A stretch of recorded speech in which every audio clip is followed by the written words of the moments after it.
হাসির রাজা, জ্ঞানের রাজা, রসিক রাজা। কি গো, কতদিন হয়ে গেল তোমাদের রাজসভা বন্ধ? হ্যাঁ, আচ্ছা, মহারাজ যদি বেতন দিতে না পারেন তাহলে রাজসভা খোলা রেখে কি লাভ বলো তো? বলি বাড়িতে যা চাল আছে তাতে এক সপ্তাহের বেশি আর রান্না হবে না কিন্তু। হ্যাঁ, সেই জন্যই তো হিসেব করছি। বাড়িতে অপ্রয়োজনীয় যা যা জিনিসপত্র আছে সেসব বেচে দেব। আর বেচার মতো কিছুই নেই গো। দেখো, তুমি সব সময় আমার পরেই খাও, তাই আমাদের একটা করে থালা বাটি বেচে দিলে তো কোনো সমস্যা নেই গিন্নি। এই তোমার মাথা না কাজ করছে না। যাও বাইরে ঘুরে এসো, পারলে বাজার থেকে ধার করে হলেও একটু চাল নিয়ে এসো। দেখি যদি কোনো সহৃদয় ব্যক্তি চাল দেয়।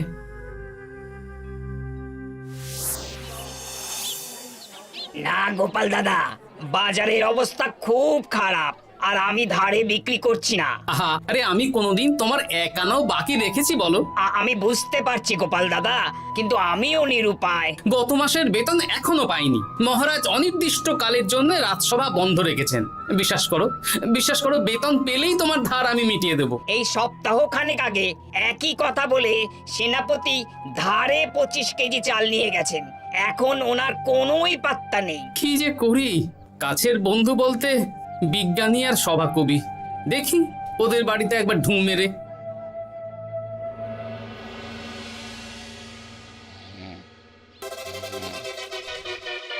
কৃষ্ণনগর, কৃষ্ণনগর, কৃষ্ণনগর শূন্য।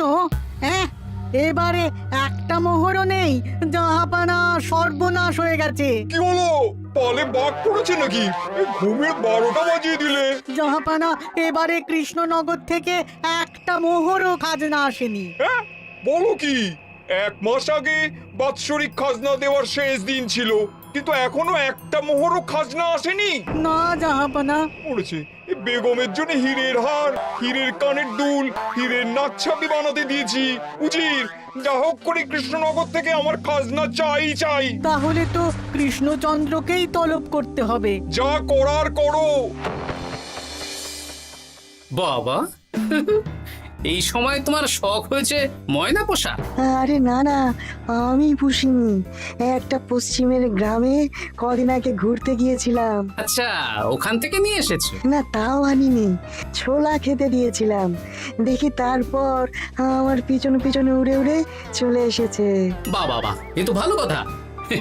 বিয়ে তো করলে না, তাও একটা সঙ্গী জুটেছে। এ যে সে পাখি নয় গোপাল, এ ময়না কথা বলে, দেখবে। এই ময়না, বলো তো গোপাল এসেছে। আরে বাস, বলো তো গোপালের ভুঁড়ি আছে আমার নেই। বেশ বেশ বেশ। এ ভোরবেলা আমার কাছে আসে, সারাদিন আমার কাছে থাকে, আবার সন্ধে হলেই নিজের বাসায় নিজে নিজেই ফিরে যায়। বুদ্ধিমান পাখি। ওই গ্রামে শাখে শাখে ঝাঁকে ঝাঁকে ময়না। বেশ, বুঝলাম। তা বিজ্ঞানী, তোমার কাছে আমি আসলে একটা দরকারে এসেছি। বলো কি দরকার? আসলে ওই টানাটানির সংসার চলছে, বুঝলে। বাড়িতে চাল বাড়ন্ত, কদিন পরে হাঁড়ি চড়বে না। তুমি কিছু পয়সা ধার দিতে পারবে? আরে এমন করে বলছো কেন? আমার তো সংসার নেই, এত খরচও নেই।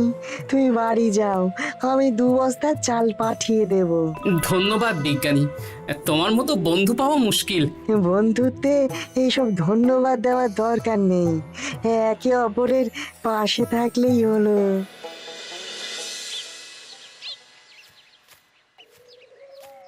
এ কি গো, খালি হাতে ঢুকছো যে? বিজ্ঞানী আমাদের 2 বস্তা চাল পাঠাবে, তাই কিছুটা হলেও চিন্তা কমলো, বুঝলে। ওমা, এই তো সারা বাজার ঘুরে তো ধারে চাল পেলাম না, অগত্যা বিজ্ঞানীর বাড়ি গেলাম। উনি সত্যি তোমার বন্ধু? হ্যাঁ গিন্নি, জানি না কতদিন আমাদের রাজসভার সমস্যাটা চলবে। দেখি অন্য কোনো কাজে লাগতে হবে, বুঝলে। এই দেখো দেখো, যা করার তাড়াতাড়ি করো, এভাবে তো আর চলতে পারে না গো। কি নবাব বাহাদুর আমাকে ডাকছেন? হ্যাঁ, জাহাপনা আপনার উপরে রেগে আছেন। অতি সত্বর আপনাকে দেখা করতে বলেছেন। এবারে চাষাবাদের মন্দার কারণে রাজস্ব আদায় তেমন ভালো হয়নি, তাই খাজনা পাঠাতে পারিনি। আর কিছুদিন অপেক্ষা করতে বলুন, আমি ঠিক খাজনা পাঠিয়ে দেব। এখন আর খাজনা নিয়ে কথা বলবেন কিনা জানি না। আপনাকে নবাব এই আদেশ পাঠিয়েছেন, আপনি 2 দিনের মধ্যে নবাব বাহাদুরের সাথে দেখা করবেন।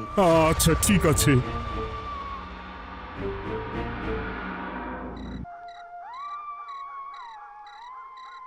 মহারাজ, এই বিপদের সময়ে আপনাকে একমাত্র একজনই সাহায্য করতে পারে, আর সে হলো গোপাল। আমি কোন মুখে গোপালকে ডাকবো বলো তো রানী? দীর্ঘদিন ওদের বেতন দিতে পারছি না। গোপাল এরকম স্বার্থপর মানুষই নয় যে নিজের কাজের সময় কাজী আর কাজ ফুরলে বাজি হয়ে যাবে। আপনি একবার বলেই দেখুন না। বেশ, তাহলে আগামীকাল সকালেই গোপালকে ডেকে পাঠাচ্ছি।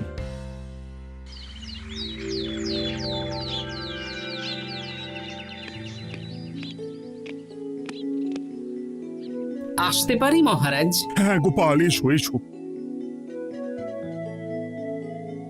মহারাজ, আমাকে হঠাৎ ডেকে পাঠালেন যে? শোনো, নবাব বাহাদুর বলেছেন ওখানে যেতে হবে, কারণ এবারে কৃষ্ণনগর থেকে কোনো খাজনা পৌঁছয়নি। মহারাজ, আপনি গেলেও বিপদ, না গেলেও বিপদ। হ্যাঁ, সেটাই তো আমাকে সবচেয়ে বেশি ভাবাচ্ছে, কিন্তু না গেলেই যে নয়। তাহলে এক কাজ করি মহারাজ, আমিও বরং আপনার সাথে যাই। যা বিপদ আসবে একসাথে লড়বো। ও গোপাল, তুমি যেন আমার বুক থেকে পাথর নামিয়ে দিলে। তোমাকে যে কি বলে ধন্যবাদ জানাবো। তাহলে কখন বেরোবেন বলুন? আজকে সন্ধ্যের দিকে বেরিয়ে পড়বো, তাহলে কাল সকাল সকাল মুর্শিদাবাদ পৌঁছে যাব। কতদিন থাকতে হবে তো কিছুই জানি না, তাহলে ওই 3-4টে জামা কাপড় ধুতি নিয়ে নেব, কি বলেন? হ্যাঁ হ্যাঁ, তাই নিও। তাহলে সন্ধ্যাবেলা রাজবাড়িতে এসো, একসাথেই বেরিয়ে পড়বো। আচ্ছা মহারাজ। বলি, তোমার কি মুর্শিদাবাদে না গেলেই নয় গো? আমাকে তো যেতেই হবে গিন্নি।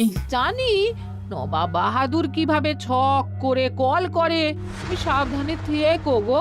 দেখো, আমি যখন যাচ্ছি তখন নবাব বাহাদুরকে এবার সাবধানে থাকতে হবে। হ্যাঁ, ঠিক আছে, মাথা ঠান্ডা রাখবে, বেশি ওস্তাদি করতে যাবে না।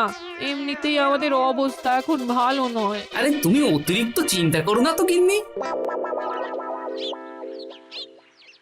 জাহাপনা, কন্যাগুলো কবে আসবে? এখনো 2-3 দিন সময় লাগবে বেগম। এত সময় লাগছে কেন জাহাপনা? দেশের কোণে কোণে খুঁজে সেরা সেরা হিরে দিয়ে বানানো হচ্ছে যে, সময় তো লাগবেই বেগম। তাহলে তো অনেক খরচ হচ্ছে। তাও হচ্ছে বটে, কিন্তু তোমার জন্য আমি সব করতে পারি। আমাদের মুর্শিদাবাদের হীরালালের হাতের কাজ দেশের সেরা। আপনি সত্যি আমাকে ভালোবাসেন, আমার জন্য এত খরচ করে গয়না বানিয়ে দিচ্ছেন। তুমি খরচ নিয়ে এত চিন্তা করো না। কৃষ্ণনগর থেকে এই বছর ভালো খাজনা প্রাপ্য ছিল, কিন্তু এখনো একটা কানাকড়িও আসেনি। তাহলে আপনার গয়না বানাতে যা খরচ হবে সব আপনার সিন্দুক থেকে দিয়ে দেবেন? না না না, কৃষ্ণনগর থেকেই আদায় করব, ওকে তলব করেছি। আচ্ছা, সহিস, গাড়ি ছাড়ো। যথাজ্ঞা মহারাজ। এই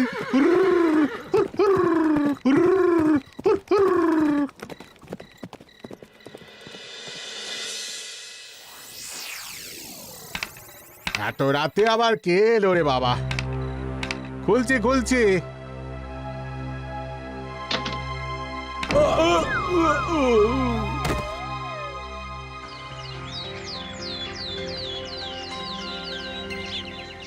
সর্বনাশ হয়ে গেছে জাহাপনা।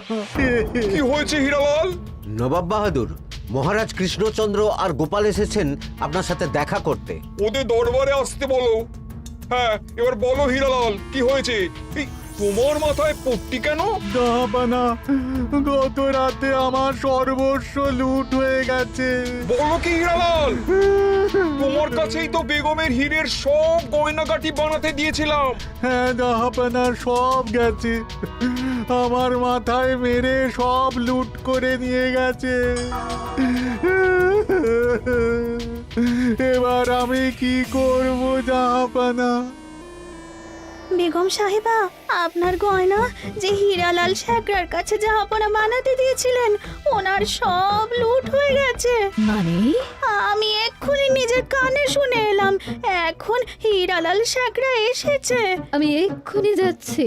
কি করব জাহাপানা? আমার তো সব শেষ হয়ে গেল। আমি কোনো কথা শুনতে চাই না। আমার ওই হীরের গয়নাগুলো চাই। চাই বললেই তো পেয়ে যাবে না। এখন এই গয়না শুধু নয়, হীরালালের সব সোনা দানা চুরি হয়ে গেছে। সেগুলো খুঁজে পেতে হবে। বিগত কয়েক বছর আমার মুর্শিদাবাদে কোনো চুরি ডাকাতি হয়নি। প্রত্যেকটা গ্রামবাসী সুখে শান্তিতে আছে। বাইরের কোনো শত্রু আসারও সুযোগ নেই। গ্রামের সীমানায় দিন রাত প্রহরী থাকে। যদি এসেও থাকে, পালাতে পারবে না। এবারে তাহলে চোরটা কে বুঝবো কি করে? এসব সামান্য চোর ধরার কাজ আমার কাছে নস্যি।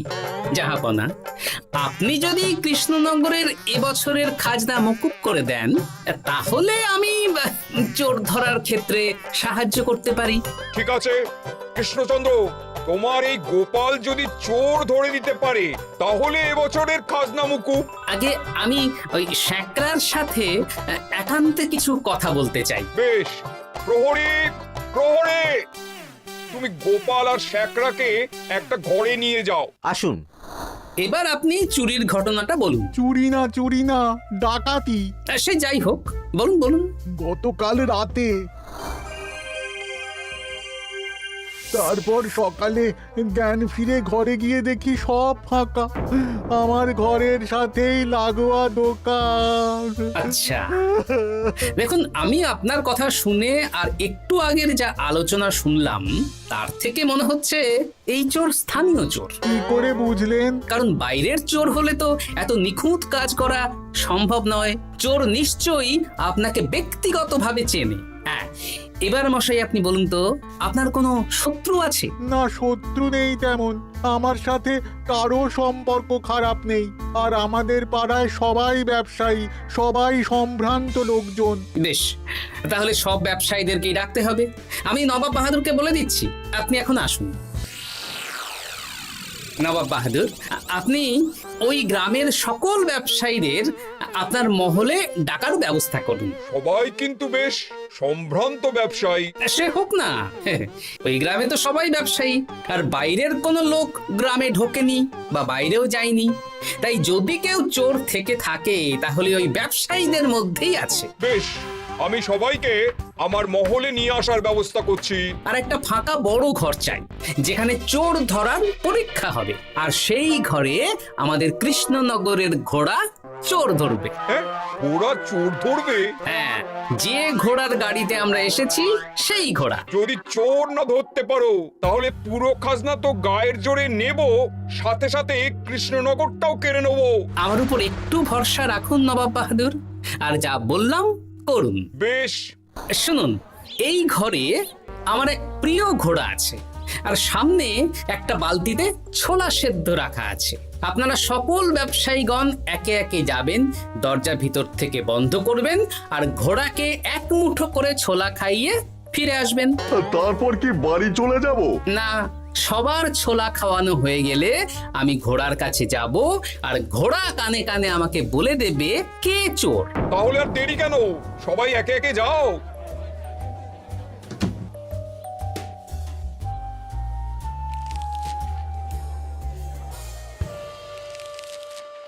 কি করি যদি ঘোড়া সত্যি সত্যি বুঝে যায়?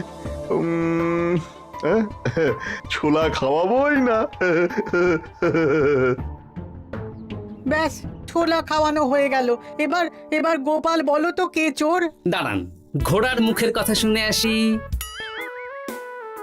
আমি বলে দিচ্ছি জাহাপানা, গোপাল এসব মস্করা করছে, সব মস্করা। ঘোড়া বলে দিয়েছে কে চোর। বলো গোপাল, কে চোর? তার আগে সকল ব্যবসায়ীর হাত দেখে আমি পরীক্ষা করতে চাই। সে দেখো, কিন্তু বলো কে চোর? দেখি দেখি না, দেখি আপনারটা। না, আপনিও না। না, আপনিও না। একই মশাই, চুরিটা তো আপনিই করেছেন, আপনিই চোর। কি উল্টো পাল্টা কথা বলছেন? আমি চুরি করিনি। হ্যাঁ, আপনিই চুরি করেছেন, তাই ভয়ে ঘোড়াকে ছোলা খাওয়াননি। কারণ আমি ছোলার মধ্যে রান্নার হলুদ গুঁড়ো মিশিয়ে রেখেছিলাম, তাই যারা যারা ঘোড়াকে ছোলা খাইয়েছেন সবার হাতেই হলুদ রং লেগে আছে।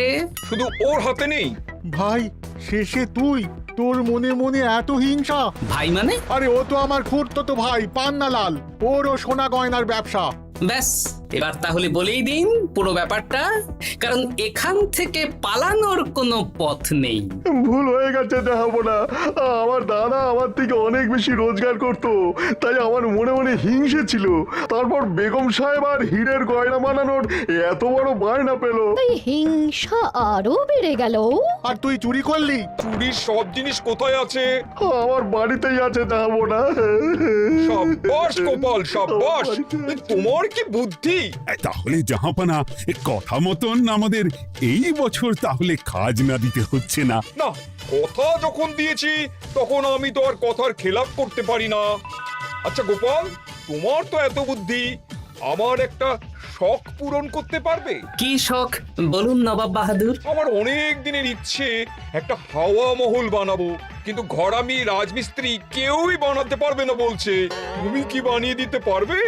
আগে পারবো জাহাপনা, কিন্তু তার বদলে আমি কি পাবো? আগামী 5 বছর কৃষ্ণনগরের খাজনা মুকুব, আর তোমাকে আমি 100 মোহর উপহার দেবো। বেশ, তাহলে আপনি আমাকে দিন 7 সময় দিন, আর 7 দিন পরে আমার বাড়ির সামনে চলে আসুন। হাওয়া মহল বানিয়ে রাখবো, আপনি নিয়ে যাবেন। বেশ, তাহলে 7 দিন পরে কৃষ্ণনগরে দেখা হচ্ছে। যদি না বানাতে পারো তাহলে কিন্তু আগামী 5 বছর কৃষ্ণনগরকে দ্বিগুণ খাজনা দিতে হবে, এই আমি বলে দিলাম। বেশ, রাজি।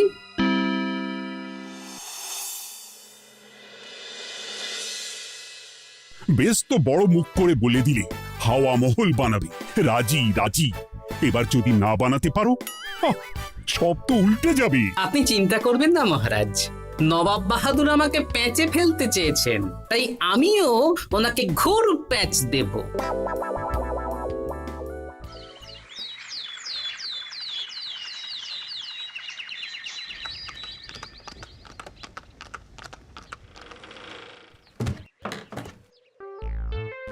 কি গোপাল, আরে কোথায় আমার হাওয়া মহল? 7 দিন হয়ে গেছে তো, তাই মহল দেখতে চলে এলাম। কাজ একদম শেষ পর্যায়ে, চলুন পশ্চিমের মাঠে চলুন। গিন্নি, তুমি মহারাজকে খবর দাও আর বলো পশ্চিমের মাঠে চলে আসতে। আরে তাড়াতাড়ি কর, তাড়াতাড়ি কর। ওই দেখুন, আপনার হাওয়া মহল তৈরি হয়ে গেছে। কই? উপরে দেখুন। ওরে, নবাবের হাওয়া মহল বলে কথা, ইট কথা হয়ে গেছে। এবার রং কর, রং কর। হাওয়া মহল রং করছি তো, এত তাড়া দিস না। আরে তাড়াতাড়ি কর, তাড়াতাড়ি কর। আরে এসব আবার কি? ময়না পাখি হাওয়া মহল তৈরি করছে? হ্যাঁ, হাওয়া মহল তো, তাই হাওয়াতেই তৈরি হচ্ছে। হাওয়া তো আর চোখে দেখা যায় না, আমি তৈরি করিয়ে দিয়েছি। এবার জাহাপানা, আপনি নিয়ে যান। হয়ে গেল, এবারেও গোপাল দাও মেরে দিল। মানে আমি কি করে? সে তো জানি না জাহাপানা, আপনি বলেছিলেন হাওয়া মহল বানিয়ে দিতে হবে, আর আমি আপনার আবদার পূরণ করেছি। এখন আগামী 5 বছর আমরা খাজনা মুক্ত। সাব্বাস গোপাল। ওরে, রংটা ভালো করে কর, ভালো করে কর। নবাবের হাওয়া মহল। গোপাল, তুমি সত্যিই বুদ্ধিমান, তোমার বুদ্ধির জবাব নেই। শোনো, আগামী 5 বছর কৃষ্ণনগরের খাজনা মুকুব, আর এই নাও তোমার 100 মোহর উপহার। এবার বলো তুমি এই অসম্ভবকে সম্ভব করলে কি করে? আমি বুঝতেই পেরেছিলাম আপনার মুর্শিদাবাদের চোর ধরার পরে আপনি আমাকে যখন হাওয়া মহল বানাতে বললেন তখন নিশ্চয়ই কোনো উদ্দেশ্য আছে, কারণ আপনি তো মন থেকে চাননি যে খাজনা না দিয়ে আমরা মুক্তি পাই। তাই গোপাল এই চালটা চাললো। যদিও আমি গোপালকে একটু সাহায্য করেছি। কিরকম সাহায্য? কদিন আগে আমি বিজ্ঞানীর ঘরে গিয়ে দেখি একটা ময়না হুবহু মানুষের মতন কথা বলছে, আর বিজ্ঞানী বলল এরকম অনেক ময়না পাখি আছে। ব্যাস এই এক সপ্তাহ ধরে আমি ময়নাগুলোকে বিভিন্ন বুলি শেখালাম, আর ওরা সেগুলোই বলে চলেছে। নয়, হ্যাঁ। ওরে রংটা ভালো করে কর, ভালো করে কর, নবাবের হাওয়া মহল। মহারাজ 100 মোহর আপনি রাখুন। আমাদের সব সভাসদদের এই মোহর থেকেই আপাতত বেতন দিয়ে রাজসভা শুরু করুন। ধন্যবাদ গোপাল, তোমাকে আমার সভাসদ পেয়ে আমরা সবাই ধন্য। আর বিজ্ঞানীকেও। হাসির রাজা জ্ঞানের রাজা রসিক রাজা